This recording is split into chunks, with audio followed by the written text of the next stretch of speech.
प्रणाम बच्चों। In chapters last part बेटा we start our learning with natural disaster cyclone.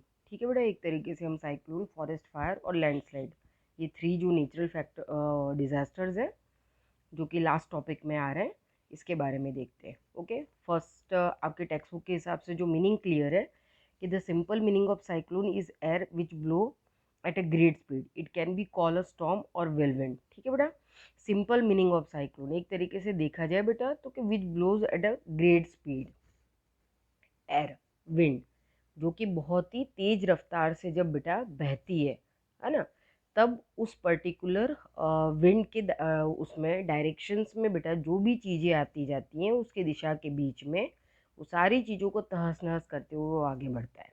The coastal area of India experience the cyclone every year. India के majorly coastal region area में बेटा cyclone हर साल experience किया जाता है। The eastern coast specially experience it every year.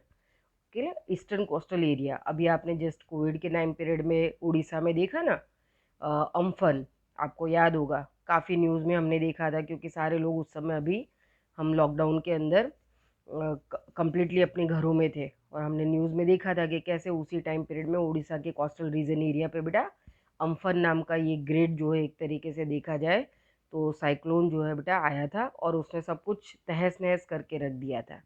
The adjacent regions also feel the effect of cyclone when is it at its high intensity. However, this wind affect a limited area for a limited period of time only.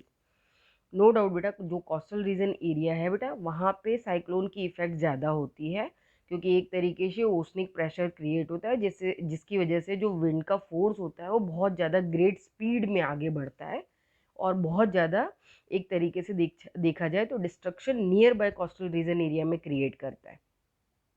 लेकिन जो far away areas है बेटा, जो थोड़े दूर areas हैं, वहाँ पे भी इस तरीके की विंड की साइक्लोनिक इफेक्ट जो है वो होती है।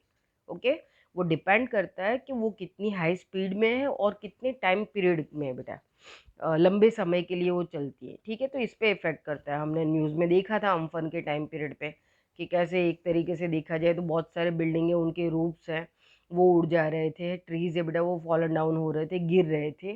तो बहुत सारी चीज़ें, होर्डिंग्स हैं, उनको हमने देखा कि कैसे दिखाया जा रहा था न्यूज़ के अंदर कि उड़ते हुए एक one place to another place जा रहे थे, जहाँ पे वो बहुत सारे लोगों को कहीं गाड़ियों पे गिर जा रहे थे, कहीं रास्तों पे गिर जा रहे थे, नुकसान पहुंचा रहे थे। तो अम्फन की हमने बैड इफ़ेक्ट्स देखी थी, और किस तरीके से उड़ीसा बेटा, एक तो हम कोविड के टाइम पीरियड को फॉलो फेस कर रहे थे, और उसी में अम्फन जैसा एक तरीके से देखा जाए तो साइक्लोन जो कि उड़ीसा के कोस्टल रीजन एरिया में आया।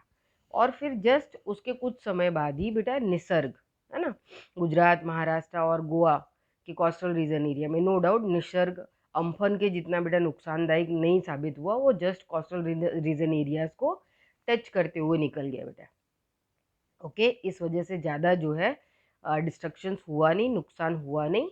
लेकिन अम्फन और निसर्ग जब बस ये लास्ट 6 मंथ का अगर टाइम पीरियड देखो बेटा, तो इस टाइम पीरियड में ये ग्रेट दो साइक्लोन जो है बेटा वो इंडियन कोस्टल रीजन एरिया से पास आउट हुए।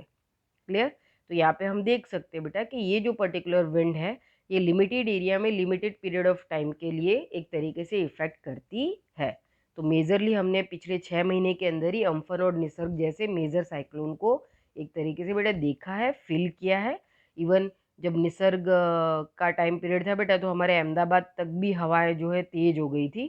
तो वो फील अगर हम इतने किलोमीटर दूर एरिया पे भी उस चीज़ को फील कर सकते हैं बेटा, तो जो लोग कोस्टल रीजन एरिया में रहते होंगे उन लोगों ने किस तरीके के डिस्ट्रक्शंस को बेटा, नुकसान को देखा होगा, और किस तरीके की सिचुएशंस को उन्होंने फील किया होगा, वो आप अंदाज़ा लगा सकते हैं।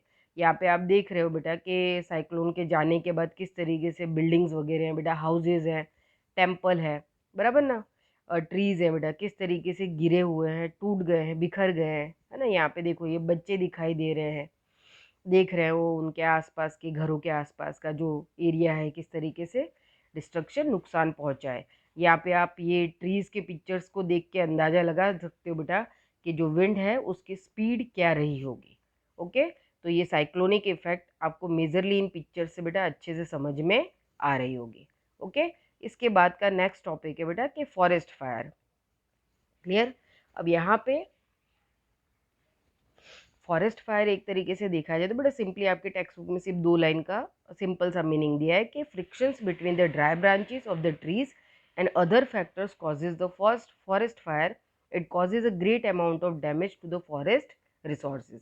एक तरीके से देखा जाए बेटा तो सिंपली ज़्यादातर जब ड्राई जोन होता है, एक तरीके से देखा जाए तो सूखा जो पर्टिकुलर एरिया समर के आसपास बेटा और ऑटम सीजन जब आता है, जब ये ड्राई विंड जो है बेटा एक तरीके से देखा जाए तो इफ़ेक्ट करती है, और ये जो ड्राई लीव्स है, ग्रास है, ब्रांचेस है, बराबर, इनके फ्रिक्शन से एक तरीके से देखा जाए तो फॉरेस्ट फायर अकर होता है। ये ज़्यादातर नेचुरल फैक्टर में माना जाता है, लेकिन फॉरेस्ट फायर के लिए बहुत सारे ऐसे मैनमेड फैक्टर है बेटा जो उसको इफ़ेक्ट करते हैं, बराबर। जैसे कि हमने कई बार देखा है बेटा कि टूरिस्ट है, पिलग्रिम्स है, सेफर्ड है, ये कई बार वहाँ पे फॉरेस्ट के एरिया में बेटा जलती हुई सिगरेट्स हैं, बीडीज़ हैं, इनको छोड़ देते हैं, मैच स्टिक छोड़ देते हैं। कई बार हम देखते हैं बेटा कि बहुत सारे हमारे पिलग्रिम सेंटर्स बेटा पहाड़ों पे हैं जिनका रास्ता जंगल से होते हुए जाता है, तो बड़े बड़े वो भंडारे चलते हैं। भंडारे कुछ 1 डेढ़ 2 महीने के लिए होते हैं बेटा, जब वो तीर्थ यात्राओं का और ये सब टाइम पीरियड रहता है। लेकिन उस समय फिर जब वो चीज़ें ख़त्म हो जाती हैं उसके बाद उसको प्रॉपरली क्लीन नहीं किया जाता है बेटा। तो जब ड्राई सीज़न आता है उस समय गर्मियों के टाइम पीरियड में यही जो पर्टिकुलर एक तरीके का जो वेस्ट है बेटा, कचरा कहीं ना कहीं डिस्ट्रक्शंस को बेटा, नुकसान को जो है क्रिएट करता है। ये ज़्यादा इफ़ेक्ट्स होती है। कई बार टूरिस्ट है बेटा, सैफर्ड है, ये जलती हुई बीड़ी सिगरेट छोड़ देते हैं जिसकी वजह से जो ड्राई लीव्स होते हैं बेटा उनमें आग लग जाती है, और वो आग जो है वो जंगल में एक तरीके से फैलने लगती है, बराबर। यहाँ पे आपको कंप्लीटली इस पिक्चर में वो चीज़ दिखाई दे रही है। अब कई बार क्या होता है बेटा कि इसी ड्राई टाइम पीरियड में बेटा फॉरेस्ट के अंदर बहुत सारे ऐसे बेटा ट्रीज होते हैं जो एक तरीके से देखा जाए तो बेटा कि ओजी फॉर्म यानी कि ऑयली और इन्फ्लेमेबल मटेरियल उसमें होता है बेटा। ओज out the oily and inflammable material, बराबर। उनके अंदर एक तरीके से हमको पता है कि जंगलों में बहुत सारे ट्रीज होते हैं बेटा, वो अलग अलग तरीके के, उसमें जैसे रबर है वो भी हमको मिलता है। तो ये बहुत सारे ट्रीज एक तरीके से ऑयली इन्फ्लेमेबल को ओज आउट करते हैं। तो ऐसे ट्रीज भी बेटा उस समय जंगल की आग को बढ़ाने में बेटा, अगर इस तरीके के पेड़ पौधे वहाँ ज़्यादा हैं तो जंगल में आग जो है बहुत ही तेज़ी से फैल जाती है। हमने पिछले लास्ट 1 ईयर के अंदर बेटा ऐसे मेजर फॉरेस्ट फायर के अलग अलग तरीके के इंसिडेंट्स देखे। जैसे अभी जस्ट अभी देखो तो अमेरिका के कैलिफोर्निया में बेटा पिछले लगभग 15-20 दिन से कंटिन्यू जंगलों में आग लगी हुई है। अगर हम कोविड के टाइम पीरियड से थोड़ा पहले जाएं तो ऑस्ट्रेलियन जो फॉरेस्ट एरिया है बेटा, वहाँ पे मेजरली 1.5 महीने तक उस फॉरेस्ट फायर को बुझाया नहीं जा सका, और 3 करोड़ के आसपास जो बेटा एनिमल्स हैं उनको देखा जाए तो उनके अस्तित्व के ऊपर खतरा जो है बेटा एक तरीके से हो गया। बहुत सारे एनिमल्स बेटा, छोटे छोटे जानवर बेटा उस जंगल की आग में जल के ख़त्म हो गए, है ना। अमेज़न के जंगलों में आग लगी थी बेटा। हमको पता है कि अमेज़न के जंगल वर्ल्ड का 20% ऑक्सीजन प्रोवाइड करते हैं। आप सोचिए अगर ये जंगल ख़त्म हो जाएंगे तो बेटा कितना सारा डिस्ट्रक्शन अर्थ के ऊपर होगा। हमको जो ऑक्सीजन चाहिए बेटा वो ऑक्सीजन हमको प्रॉपरली नहीं मिलेगा, तो हमारा पूरा का पूरा जो इकोचैन सिस्टम है वो कितना ज़्यादा डिस्टर्ब हो जाएगा और धीरे धीरे सब कुछ ख़त्म हो जाएगा। तो जब भी बेटा फॉरेस्ट फायर अकर होता है तो पहली एक तरीके से रिस्पॉन्सिबिलिटी ये आ जाती है कि उसको जल्दी से जल्दी बुझाया जाए। अब ये करने के लिए एक तरीके से देखा जाए बेटा तो हमारा जो फॉरेस्ट डिपार्टमेंट है उसको अलर्ट रहना पड़ता है। बहुत सारे ऐसे प्रिकॉशंस लेने पड़ते हैं। जब भी ऐसी सिचुएशंस आती है तब उनको इस टाइम पीरियड में एकदम अलर्ट रहना पड़ता है। अक्सर हमेशा समय समय पे बेटा टाइम टाइम पे पेट्रोलिंग करते रहना, बराबर। फॉरेस्ट का जो जोन एरिया बेटा ज़्यादा इस तरीके का ड्राई जोन एरिया है तो उसके ऊपर हमेशा वॉच रखना, क्योंकि ज़्यादातर ऐसे एरियाज़ में से आग फैलना स्टार्ट होती है फिर पूरे जंगलों में फैल जाती है। और अगर उस समय बेटा हवा की रफ्तार तेज़ हो तो ये आग बहुत जल्दी से जंगलों को कवर कर लेती है, जिसको बुझाना फिर एक तरीके से देखा जाए तो नामुमकिन सा हो जाता है। तो ये बेटा फॉरेस्ट फायर के बहुत सारे ऐसे देखा जाए तो हम लोग सोचते हैं कि अभी हम तो शहरों में रहते हैं, हमको जंगल से क्या लेना देना, लेकिन ये जंगल बेटा हमको बहुत कुछ देते हैं, है ना। एक समय था जब हम भी जंगल में ही रहा करते थे, तो अगर ये नहीं बचेंगे बेटा तो हम भी नहीं बचेंगे। बराबर। ये सारे फैक्टर्स हम बहुत बार आगे दूसरे भी फैक्टर्स में जो है डिस्कस कर चुके हैं कि किस तरीके से हमारा पूरा इकोचैन सिस्टम काम करता है बेटा।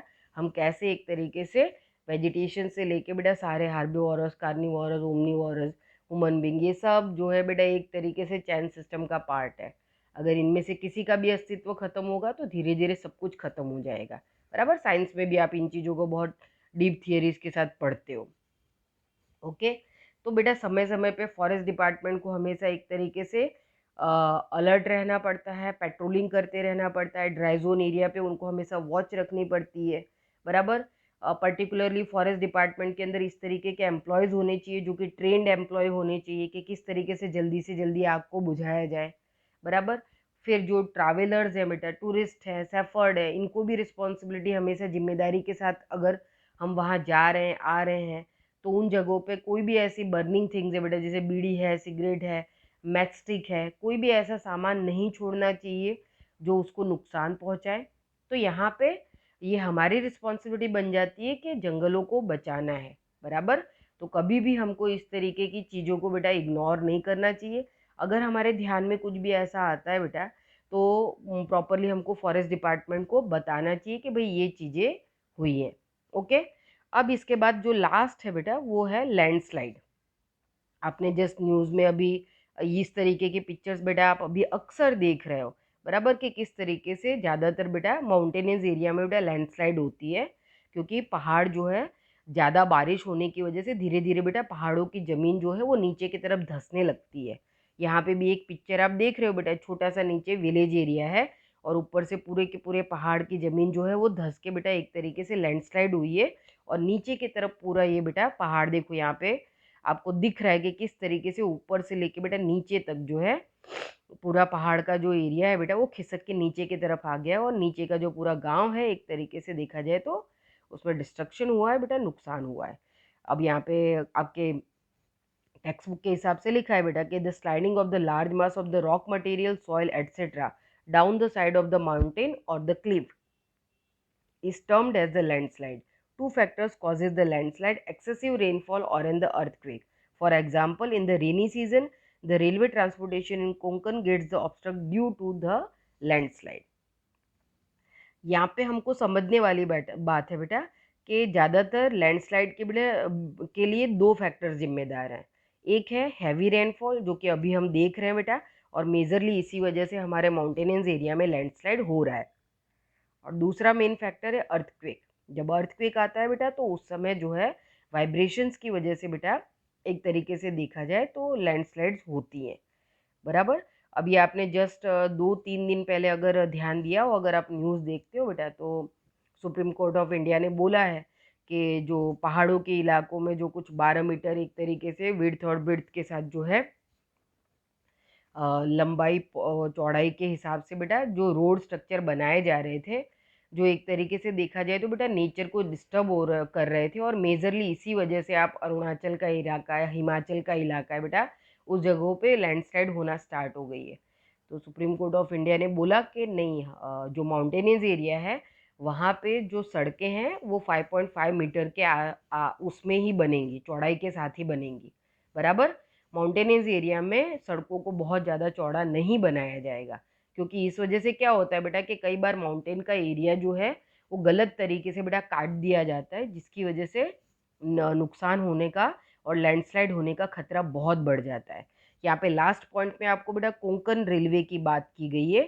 कोंकण रेलवे अक्सर जो है बेटा ट्रांसपोर्टेशन का बहुत बड़ा जरिया है, लेकिन कोंकण रेलवे पहाड़ों के बीच में से बेटा ज़्यादातर उसका जो रूट है ना वो माउंटेनियस एरिया के बीच में से पास आउट होता है। और ये वर्ल्ड की एक ऐसी रेलवे ट्रैक है बेटा जो लगभग 127 ब्रिजेस और कुछ 72 जितनी बेटा इसमें टनल्स है, जिसमें से ये जो कोंकण रेलवे है बेटा ये पास आउट होते हुए निकलती है। ओके। तो आप अंदाज़ा लगा सकते हैं बेटा कि जो कोंकण रेलवे है वो ज़्यादातर मेजरली लैंडस्लाइड की वजह से कई बार बेटा डिस्ट्रक्शन इसमें होता है और नुकसान जो है पहुंचता है। तो हम अंदाज़ा लगा सकते हैं बेटा कि ये जो पर्टिकुलर नेचुरल डिज़ास्टर है ये किस तरीके से बेटा हमको नुकसान पहुंचाते हैं। और हमको ये क्यों नुकसान पहुंचा रहे हैं बेटा, क्योंकि हमने एक तरीके से नेचर को डिस्टर्ब कर दिया है बेटा। पिछले लास्ट 10 ईयर्स में आप देखो तो फ्लड की कंडीशंस देख रहे हो आप, अभी आधी दुनिया पानी में डूबी हुई है, बराबर। लैंडस्लाइड्स हो रहे हैं मेजरली लास्ट 2 ईयर्स में बेटा। मेजर फॉरेस्ट फायर यानी कि जंगलों में आग लगने के इंसिडेंट्स हो रहे हैं। जब मैं आपको ये अभी फॉरेस्ट फायर का मैंने टॉपिक पढ़ाया उस समय भी आप कंटिन्यू देख रहे हो कि पिछले 15 दिनों से अमेरिका के कैलिफोर्निया के जंगल जल रहे हैं बेटा। तो हम अंदाज़ा लगा सकते हैं कि बेटा नेचर कितना ज़्यादा डिस्टर्ब हो चुका है, और इसके डिस्टर्ब होने का जो कारण है बेटा वो हम ही है। ये जो मैनमेड एक्टिविटीज़ है बेटा उसने नेचर को डिस्टर्ब कर दिया है। इस वजह से आज हम ये सारी सिचुएशंस को एक तरीके से देखा जाए तो हम सफ़र कर रहे हैं, बराबर। लेकिन सफ़र क्यों कर रहे हैं इसका रीज़न भी हम ही है, इसका कारण भी हम ही है। तो हमको हमारी रिस्पॉन्सिबिलिटीज़ को अच्छे से उठाना पड़ेगा। और जब अगर हम अपनी आदतें सुधार लेंगे बेटा, और हम अपने नेचर के प्रति एक हमारे जो इमोशंस है बेटा, एक तरीके से हमारी फीलिंग्स है बेटा, बराबर, हमारी अवेयरनेस है, उसको हमेशा एक तरीके से बेटा एक रिस्पॉन्सिबल सिटीज़न की तरह हमको हमारी ड्यूटीज़ को पे अप करना पड़ेगा। सिर्फ अवेयरनेस का मतलब ये नहीं है कि भाई हाँ जागरूकता होनी चाहिए, पर जागरूकता होने के साथ साथ उसके उस तरीके से बिहेव करना, ये हमारी रिस्पॉन्सिबिलिटी में आता है। ओके, तो यहाँ पे बेटा हमारा चैप्टर जो है वो कंप्लीट होता है। ठीक है, आप एक्सरसाइज जो है बेटा उसके आंसर जो है टेक्स्ट बुक में से आप फाइंड कर लेंगे, और मैं आपको जो है इसकी पीडीएफ जो है बाद में आपको एक्चुअली चैप्टर 5 की पीडीएफ मैंने चैप्टर 4 के साथ ही सेंड कर दी है। ठीक है, तो बेटा आप आंसर्स मैच कर लेंगे, आंसर आप टेक्स्ट बुक से चेक कर लेंगे, और उसके बाद आप अपने CW में इसको नोट डाउन कर लेना। ओके, और अगर आपके पास वर्कबुक है आप वर्कबुक में लिखते हैं तो कोई दिक्कत नहीं है। ऑब्जेक्टिव सिर्फ आपको बेटा लर्न करने के लिए, ऑब्जेक्टिव्स आपको CW में नोट डाउन नहीं करने हैं, उसको आप लर्न किया करो, सिर्फ जो क्वेश्चन आंसर है उसको नोट डाउन कर लिया करो। Okay, thank you.